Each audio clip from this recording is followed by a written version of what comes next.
পৃথিবীতে এমন কিছু মানুষ জন্মায় যারা না কোনো রাজমুকুট পরিহিত হন আর না কখনো তরবারের চালনায় পারদর্শী হন, তবুও তারা শতাব্দীর পর শতাব্দী লাখো কোটি মানুষের হৃদয়ে রাজত্ব করে চলেন।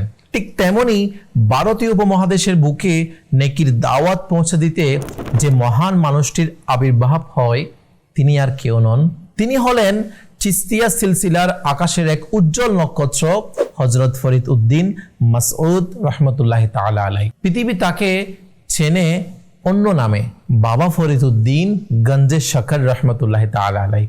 জি হ্যাঁ, 569 হিজরি মোতাবেক 1175 সালে মদিনাতুল আউলিয়া মুলতানের খাতওয়াল গ্রামে তিনি জন্মগ্রহণ করেন। পিতা শেখ জামাল উদ্দিন সুলাইমান রহমতুল্লাহ তাআলা আলাইহি। তিনি ছিলেন একজন বড় মাপের আলিম। মাতা বিবি কুরসাম খাতুন রহমতুল্লাহ তাআলা আলাইহা, তিনি ছিলেন নেককার ও পরহেজগার। পিতার ইন্তেকালের পর মায়ের হাতেই গড়ে ওঠেন এই ছোট্ট ফরিদ রহমতুল্লাহ তাআলা আলাইহি। একজন মায়ের দীক্ষা, এটাই ছিল সেই শিশুর প্রথম আধ্যাত্মিক পাঠশালা। শৈশব থেকেই তার হৃদয়ে ছিল রহমতপূর্ণ আলো। তিনি শৈশবেই পবিত্র কোরআনের হাফিজ হয়েছিলেন। তারপর মদিনাতুল আউলিয়া মুলতানে গিয়ে তিনি কোরআন, হাদিস, ফিকহ ও ইলমুল কালামের মতো গভীর বিষয়গুলোতেও পারদর্শিতা অর্জন করেন। জ্ঞানের তৃষ্ণা তাকে কখনোই থামাতে পারেনি। ছাত্র জীবনেই তার মাঝে এমন এক মহাপুরুষ হযরত কুতুবউদ্দিন বখতিয়ার কাকি রহমতুল্লাহ তাআলা আলাইহি এর আগমন হয়। তরুণ ফরিদ উদ্দিন তার হাতে বায়াত গ্রহণ করেন, শিখলেন আধ্যাত্মিক জ্ঞান। ভাবুন তো একবার ভাবুন তো, একজন মানুষ এক টানা 80 দিন ক্ষুধার্ত রয়েছেন। আচ্ছা, ক্ষুধার যন্ত্রণায় নফস কিন্তু চিৎকার করছে, হায় খোদা, হায় খোদা। সেই কঠিন মুহূর্তে তিনি রাস্তার মধ্য থেকে পথে চলার সময় পথ থেকে কয়েকটি ছোট নুড়ি পাথর তুলে মুখে দিলেন, কেবল ক্ষুধাকে একটু ভুলিয়ে দেওয়ার জন্য। কিন্তু আল্লাহ পাকের কেমন দয়া, আর ঠিক সেই মুহূর্তেই ওই নুড়ি পাথরগুলা হয়ে গেল সুমিষ্ট চিনি। সুবহানাল্লাহ, সুবহানাল্লাহ। যতটুকু মুখে দিলেন ততটুকুই চিনি। সেই দিন থেকেই তার নাম হয়ে গেল গঞ্জে শকর রহমতুল্লাহ তাআলা আলাইহি। সুবহানাল্লাহ।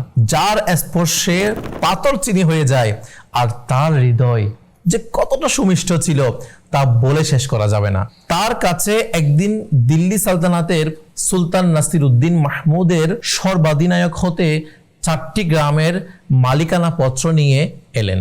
বাদশাহ উপহার পাঠিয়েছেন, সাধারণ মানুষের চোখে এক বিশাল সম্পদ।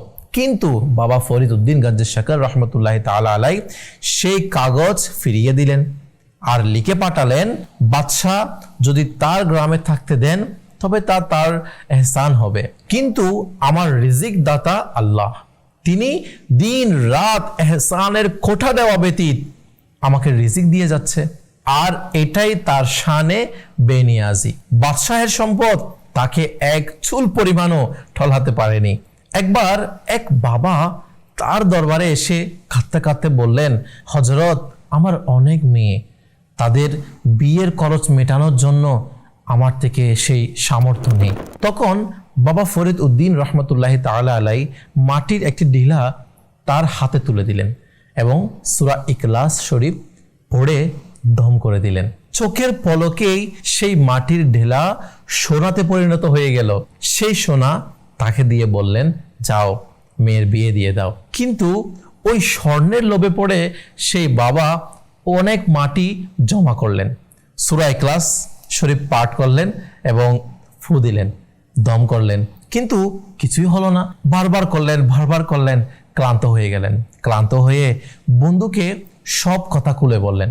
তখন বন্ধু হেসে বলল, ভাই, সূরা ইখলাস তো তোমার কাছে আছে ঠিক, কিন্তু বাবা গঞ্জে শকর রহমতুল্লাহ তাআলা আলাইহি এর মতো জিবা কোথায় পাবে তুমি?